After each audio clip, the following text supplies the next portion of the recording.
नमस्कार दोस्तों, आप सभी का स्वागत है आपके अपने चैनल डिजिटल मित्रा में।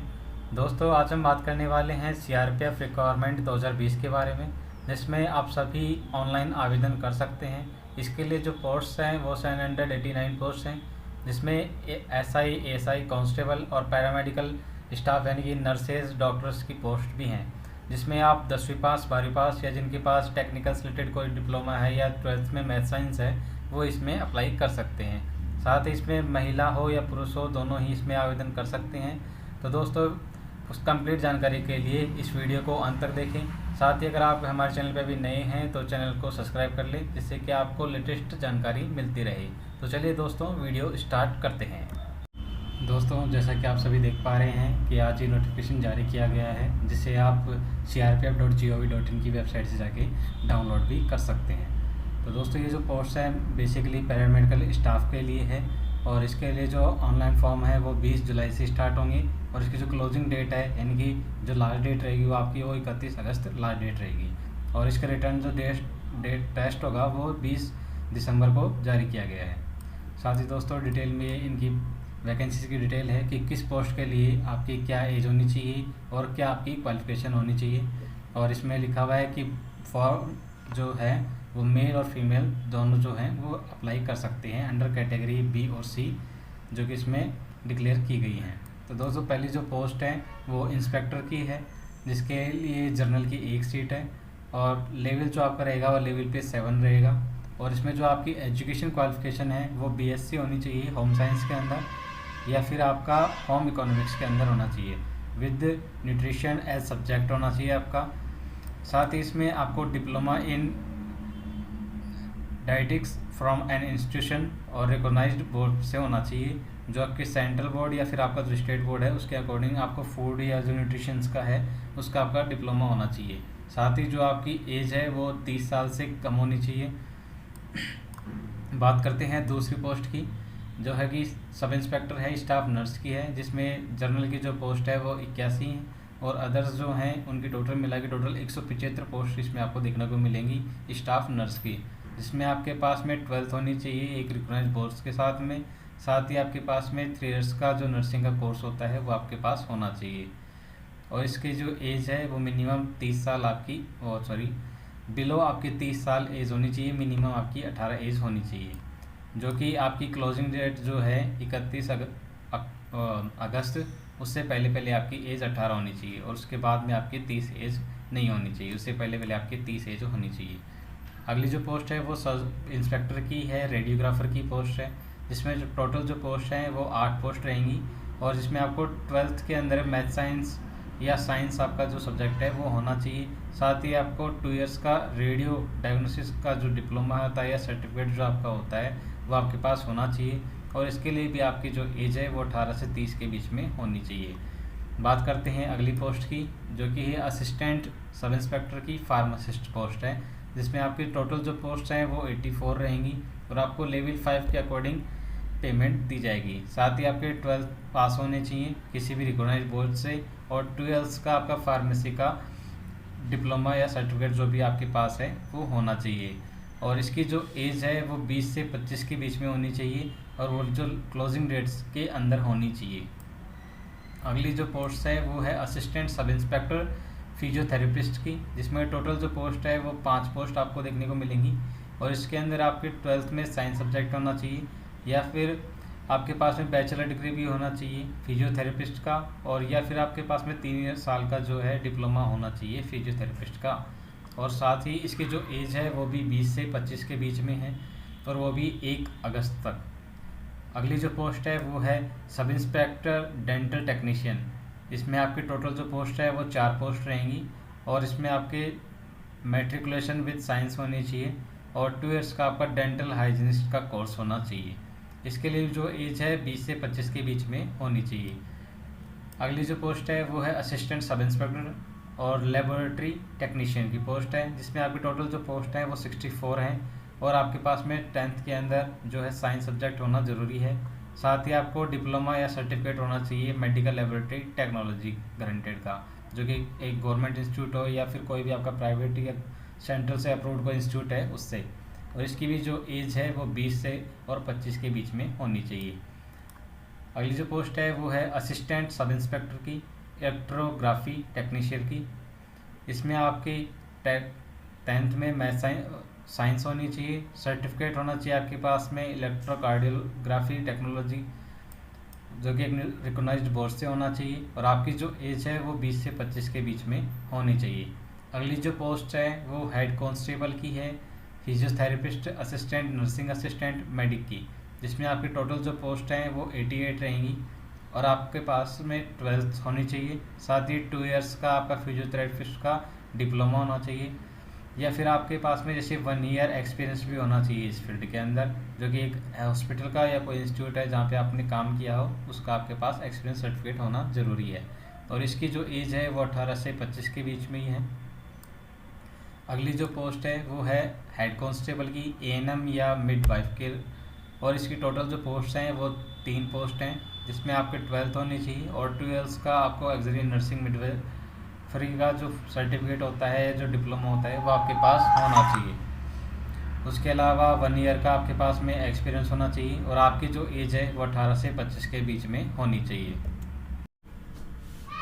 अगली जो पोस्ट है वो है हेड कांस्टेबल डायलिसिस टेक्नीशियन की, जिसमें आपके टोटल जो पोस्ट हैं वो 8 रहेंगी, और इसमें जो आपके एजुकेशन है वो 12th पास होनी चाहिए। साथ ही आपको 2 ईयर का डिप्लोमा होना चाहिए डायलिसिस टेक्निक्स का और इक्विवेलेंट का। साथ ही आपके पास 1 ईयर का एक्सपीरियंस होना चाहिए, और आपकी जो एज है वो 18 से 25 के बीच में होनी चाहिए। अगली जो पोस्ट है वो है head constable junior X ray assistant की, जिसमें आपके टोटल जो पोस्ट हैं वो 84 रहेंगी, और लेवल 4 के अकॉर्डिंग आपको पेमेंट दिया जाएगा। साथ ही जो आपकी एजुकेशन है वो मैट्रिकुलेशन विद साइंस सब्जेक्ट से होनी चाहिए। साथ ही आपके पास में डिप्लोमा और या फिर सर्टिफिकेट आपके पास में होना चाहिए, और आपकी जो एज है वो 20 से 25 के बीच में होनी चाहिए। अगली जो पोस्ट है वो हेड कांस्टेबल लेबोरेटरी असिस्टेंट की है। इसमें आपकी टोटल जो पोस्ट है वो 5 रहेंगी, और आपकी जो एजुकेशन है वो मैट्रिकुलेशन होनी चाहिए साइंस के। साथ ही आपको सर्टिफिकेट होना चाहिए लेबोरेटरी असिस्टेंट का जो कोर्स होता है, वो भी गवर्नमेंट इंस्टीट्यूट हो या फिर सेंट्रल गवर्नमेंट अप्रूव्ड हो। साथ ही आपके पास में diploma in medical laboratory technology guaranteed bye an institution होना चाहिए, और आपके पास में जो एज का है वो 20 से 25 के बीच आपकी एज होनी चाहिए। अगली जो पोस्ट है वो हेड कांस्टेबल की है, इलेक्ट्रीशियंस की है, जिसकी सिर्फ एक पोस्ट है, और उसमें आपके जैसे मैट्रिकुलेशन है वो होनी चाहिए। साथ ही आपको पास में इलेक्ट्रीशियन ट्रेड से ही डिप्लोमा होना चाहिए, या आपके पास में जैसे कोई इंजीनियरिंग टेक का है वो भी आप लगा सकते हैं। आपकी जो एज है वो 20 से 25 के बीच में होनी चाहिए। अगली जो पोस्ट है वो हेड कांस्टेबल की स्टीवार्ड की, जिसमें आपकी टोटल जो पोस्ट है वो 3 रहेंगी, और एजुकेशन आपकी 10th प्लस में आपको जैसे फूड बेवरेज सर्विस का जो डिप्लोमा होता है वो आपके पास में होना चाहिए। एज इसकी जो है वो 18 से 23 के बीच में आपकी होनी चाहिए। अगली जो पोस्ट है वो है कांस्टेबल की मलाची की पोस्ट है। इसमें आपके 4 पोस्ट है टोटल आपको देखने को मिलेंगी, जिसमें आपकी जो एजुकेशन है वो 10th पास होनी चाहिए, और आपके पास में 2 साल का एक्सपीरियंस होना चाहिए किसी भी होटल या रेस्टोरेंट में काम करने का, जिसकी जो एज है मिनी क्राइटेरिया है वो 18 से 23 के बीच आपकी एज होनी चाहिए। कांस्टेबल कुक के अंदर आपकी जो पोस्ट है वो 116 है। साथ ही आपके पास में 10th पास होनी चाहिए, और आपकी जो एज है वो 18 से और 23 के बीच में होनी चाहिए। साथ ही आपके पास में इसमें 1 ईयर का कुक का एक्सपीरियंस होना चाहिए, और आपको मेडिकली फिट भी होना चाहिए। अगली जो वैकेंसी है वो है कांस्टेबल सफाई कर्मचारी की, जिसमें आपके टोटल जो पोस्ट हैं वो 121 रहेंगी, और आपके पास में 10th होनी चाहिए, और हिंदी और इंग्लिश लैंग्वेज आप जान सकें, पढ़ सकें, और साथ में आप मेडिकली फिट हों, और आपकी जो एज है वो 18 से लेकर 23 के बीच में होनी चाहिए। अगली जो पोस्ट है वो है धोबी वाशरमैन कांस्टेबल की है। इसमें जो आपकी टोटल पोस्ट है वो 5 रहेंगी, और आपकी जो एजुकेशन है वो 10th, और आपके पास 1 ईयर का धोबी का जो एक्सपीरियंस सर्टिफिकेट होता है वो होना चाहिए, और आपकी जो एज है वो 18 से 23 साल के बीच में होनी चाहिए। अगली जो पोस्ट है कांस्टेबल WC, इसकी जो टोटल पोस्ट है वो 3 है, और इसमें आपकी मैट्रिक होनी चाहिए, यानी कि 10th आपकी जो है वो होनी चाहिए। फिजिकल और मेडिकल स्टैंडर्ड पे आप होनी चाहिए। साथ ही आपकी जो एज है वो 18 से 23 के बीच में होनी चाहिए। कांस्टेबल टेबल बॉय, इसमें आपकी एक पोस्ट है और इसमें 10th पास और आपके पास में 1 ईयर का होटल या डिफेंस सर्विसेज में मैथ्स का जो सर्टिफिकेट होता है वो आपके पास होना चाहिए। और इसमें जो एज का क्राइटेरिया है वो 18 से 23 के बीच का है। अगली जो पोस्ट है वो है वेटनरी डिपार्टमेंट से रिलेटेड, जिसमें आपके पास में हेड कांस्टेबल वेटनरी की 3 पोस्ट हैं, जिसमें आपके पास में 12th में साइंस यानी कि फिजिक्स, केमिस्ट्री, बायोलॉजी और इक्विवेलेंट आपके पास में होना चाहिए। और साथ ही डिग्री या डिप्लोमा आपके पास में होना चाहिए veterinary therapist life stock management से रिलेटेड। इसमें जो आपकी एज है वो 18 से 25 के बीच में होनी चाहिए। साथ ही इसमें 1 ईयर का एक्सपीरियंस और फील्ड ऑफ वेटनरी का होना चाहिए किसी भी हॉस्पिटल या इंस्टीट्यूट का।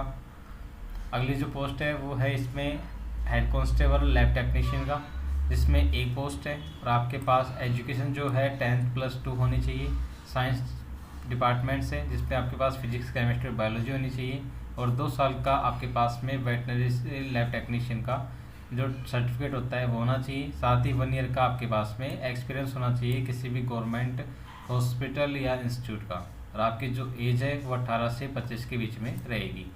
अगली जो पोस्ट है वो है हेड कांस्टेबल रेडियोग्राफर की, इसकी एक पोस्ट है और आपके पास में 10+2 साइंस स्ट्रीम से होनी चाहिए और डिप्लोमा होना चाहिए आपके पास में वेटनरी में रेडियोग्राफी से रिलेटेड। और 1 ईयर का आपके पास में एक्सपीरियंस सर्टिफिकेट होना चाहिए किसी भी हॉस्पिटल या इंस्टीट्यूट का। साथ ही आपकी जो एज है वो 18 से 25 के बीच में होनी चाहिए। तो दोस्तों ये चीज़ टोटल पोस्ट इतनी है जो कि डिक्लेयर की गई है सीआरपीएफ के द्वारा। साथ ही इसमें ये डिक्लेयर किया गया है कि 20 सफाई की, कुक की और सफाई वाले की 21, वाशरमैन जो हैं उनकी 22, टेबल बॉय 23, वाटर कैरियर 24। साथ ही इंडियन सिटीजन होना चाहिए या फिर नेपाल, भूटान से रिलेटेड होने चाहिए। ये सारी चीज़ इसमें दी गई हैं। साथ ही आपको जो एज के अकॉर्डिंग जो छूट मिलती है, एससी के लिए 5 साल की रहेगी, एसटी के लिए 5 इयर्स की है, ओबीसी के लिए 3 इयर्स की रहेंगी, एक्स सर्विसमैन के लिए 3 ईयर की है। साथ ही फॉर ग्रुप सी पोस्ट जो हैं सेंट्रल गवर्नमेंट के अकॉर्डिंग उनके लिए जो 40 इयर्स के लिए हैं उनको 3 इयर्स की रेगुलर या कंटिन्यूस सर्विस होनी चाहिए। इसमें आपको मेन चीज़ें मैं आपको बता देता हूँ जो आपके पास होनी ज़रूरी है, जो आपको अपने फॉर्म के अंदर मेंशन करना ज़रूरी है। फिजिकल स्टैंडर्ड्स वगैरह भी इसमें डाले गए हैं, जैसे हाइट जो है और journal EWS, SC and OBC के लिए मेल कैंडिडेट के लिए 170 सेंटीमीटर होनी चाहिए, फीमेल कैंडिडेट के लिए 157 सेंटीमीटर होनी चाहिए।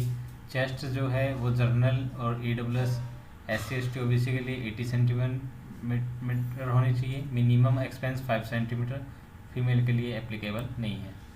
साथ ही जो रिलेक्शंस हैं वो इसमें यहाँ पे आप देख सकते हैं मेंशन की हुई है। एसटी के लिए 160.5 यहाँ पे मेंशन किया गया है और ये अदर स्टेट्स के लिए यहाँ पे अलग से मेंशन किया गया है। ये चेस्ट का शेड्यूल है, एसटी और एससी वगैरह के लिए जो मिनिमम है वो इस तरीके से होगा और अदर स्टेट्स जो हैं सिक्किम, नेपाल वगैरह उनके लिए अलग से हाइट वगैरह और चेस्ट वगैरह मेंशन की गई है। यहाँ पे आपके जो फिजिकल टेस्ट होगा उसमें जो आपकी रेस रहेगी 1 मील रेस इन 7 मिनट 30 सेकंड के अंदर रहेगी फॉर मेल के लिए। फीमेल के लिए 800 मीटर्स रेस इन 6 मिनट्स में रहेगी। लॉन्ग जंप 10 फीट 3 चांस आपको दिए जाएंगे। फीमेल के लिए 6 फीट रहेगी और 3 चांस ही आपको यहाँ पे दिए जाएंगे। हाई जंप की बात करें तो यहाँ पे 3 फीट है और 3 चांस आपको दिए जाएंगे। वहीं फीमेल के लिए 2.5 फीट रहेगी और 3 चांसेस आपको यहाँ पे मिलेंगे।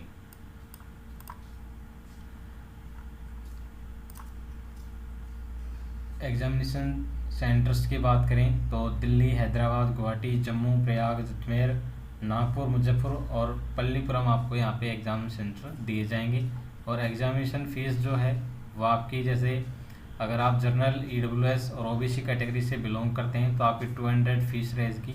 साथ ही इसमें जैसे आपका कोई बैंक चार्ज है तो इसमें अलग से आपको ऐड हो जाएगा। बात करें ग्रुप बी की तो इसमें आपका 100 रुपीज़ का चार्ज रहेगा, ये ग्रुप सी के लिए है सॉरी। और साथ ही एससी एसटी का इसमें शायद आपको फ़ीस पे नहीं करनी पड़ेगी, उनके लिए नील रहेगा। अप्लाई करने के लिए आपको CSF की वेबसाइट पे जाना होगा और ओपनिंग फॉर्म्स के लिए आपको 20 जुलाई से ऑनलाइन लिंक अवेलेबल हो जाएगा और आप 31 अगस्त तक फॉर्म को सबमिट कर सकते हैं। और इसमें आपकी जो मेन डिटेल्स है यहाँ पे इस वेबसाइट पे जाके आप ऑफिशियली लिंक अवेलेबल आपको करा दिया जाएगा, वहाँ पे जाके आप अप्लाई कर सकते हैं। साथ ही आप 31 अगस्त तक ही अपने फॉर्म का प्रिंट आउट ले सकते हैं। उसके बाद में आपका जो लिंक है वो डिसेबल कर दिया जाएगा और only one post at the time of submitting there, only one post यानी कि एक तरीके से आप ओनली वन फॉर्म अप्लाई कर सकते हैं। मल्टीपल फॉर्म आप अप्लाई ना करें, अदरवाइज़ आपका जो फॉर्म है वो रिजेक्ट कर दिया जाएगा और फॉर्म में किसी भी तरह की आपको एडिटिंग वगैरह देखने को नहीं मिलेगी। बात करते हैं सेकंड स्टेज की, जिससे आपका फिजिकल अगर आपका क्लियर हो जाता है तो आपका जो रिटन टेस्ट होगा वो 100 क्वेश्चंस का होगा और एक क्वेश्चन आपका 1 नंबर का रहेगा टोटल, यानी कि 100 मार्क्स का आपका पेपर रहेगा जो कि 2 आवर्स आपको मिलेंगे। जिसमें आपके जैसे जनरल इंटेलिजेंस एंड रीजनिंग के 10 क्वेश्चन रहेंगे, जनरल अवेयरनेस के 10 क्वेश्चन रहेंगे, न्यूमेरिकल एप्टीट्यूड 15 क्वेश्चन रहेंगे, इंग्लिश हिंदी कंपेरिजन के 15 क्वेश्चन रहेंगे। यहाँ पे आप ऑप्शनल एज पर मीडियम आप चुन सकते हैं, हिंदी या इंग्लिश। पार्ट बी जो है आपका 50 क्वेश्चन और 1 मार्क ईच रहेगा, जिसमें आपको जैसे जो पोस्ट है उसके अकॉर्डिंग आपको मिलेगा। जैसे for the post of inspector SI ASI and SC unreserve category ex serviceman EWS के लिए 50% ऑफ टोटल मार्क्स होना चाहिए, ST SC OBC के लिए 45% टोटल मार्क्स होना चाहिए और कांस्टेबल की जो पोस्ट है उसके लिए अनरिजर्व EWS एक्स सर्विसमैन के लिए 45% टोटल मार्क्स होने चाहिए और ST ST OBC के लिए 40% मार्क्स आपको लाने ज़रूरी है। मल्टीपल चॉइस आपके क्वेश्चन होंगे और हिंदी इंग्लिश दोनों में आपको क्वेश्चन देखने को मिलेंगे। टेस्ट एंड स्क्रीनिंग और डॉक्यूमेंट्स आपकी होगी, जिसमें जैसे है practical test in concern trade including handling of tools equipment के आपको 10 मार्क्स दिए जाएंगे, नॉलेज अबाउट टूल्स इक्विपमेंट के 5 मार्क्स दिए जाएंगे, एक्सपीरियंस के भी 5 मार्क्स दिए जाएंगे। अगर आपका जो एक्सपीरियंस है उसके टाइम पीरियड ज़्यादा है तो आपको उसके अकॉर्डिंग भी मार्क्स दिए जाएंगे। जैसे आपके पास अगर 5 साल का एक्सपीरियंस है तो 5 मार्क्स, 4 के लिए 4 और 3 इयर्स के लिए 3 मार्क्स, 2 इयर्स के लिए 2 मार्क्स दिए जाएंगे और 1 मार्क्स के लिए 1 ईयर के लिए 1 मार्क्स दिया जाएगा, यानी टोटल आपको यहाँ से 20 मार्क्स मिल सकते हैं।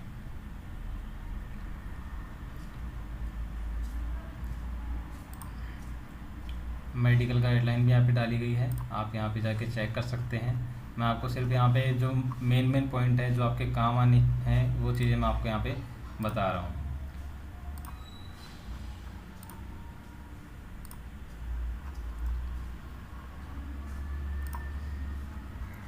दोस्तों बाकी जो चीज़ें हैं वो आपके बाद में सिलेक्शन के बाद में काम आने वाली है। साथ ही जो फॉर्म का जो फॉर्मेट होगा वो कुछ इस तरीके से आपको देखने को मिलेगा,